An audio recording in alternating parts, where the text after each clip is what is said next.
Good afternoon, everyone. Welcome back. Hope everyone had a nice break. We've seen rebels advance on Aleppo. What's the policy outcome that the U.S. sees? Sure. So in the immediate term, what we want to see are de-escalation and protection of civilians and minority groups. But our overall policy remains the same, is that we want to see a serious and credible political process to end this civil war once and for all, with a political settlement consistent with United Nations Security Council Resolution 2254. As you know, Sean, that resolution calls for a process facilitated by the United Nations where the Syrian regime and the opposition groups would negotiate a path forward for Syria. It's important that that path be Syrian-led.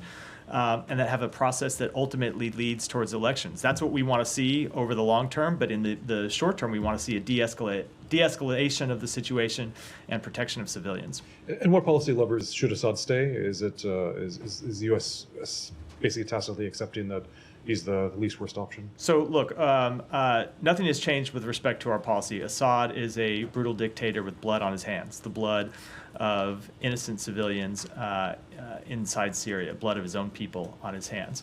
Ultimately, what we want to see is a political process forward where the Syrian people get to determine who their leaders are. As I said, United Nations Security Council Resolution 2254 called for such a process. The Syrian government has never participated in that process. We continue to call on them to do so. We continue to call on all countries to use their influence to push forward that kind of political process that would lead to a path forward for the Syrian people, where the regime engages with opposition groups.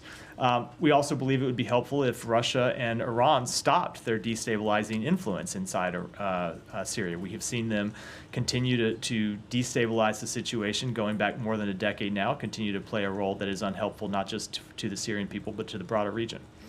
Maybe just one more, and then I'll pass on. But with on Iran in particular, I mean, obviously the Islamic Republic, this is its biggest ally, state ally in the region.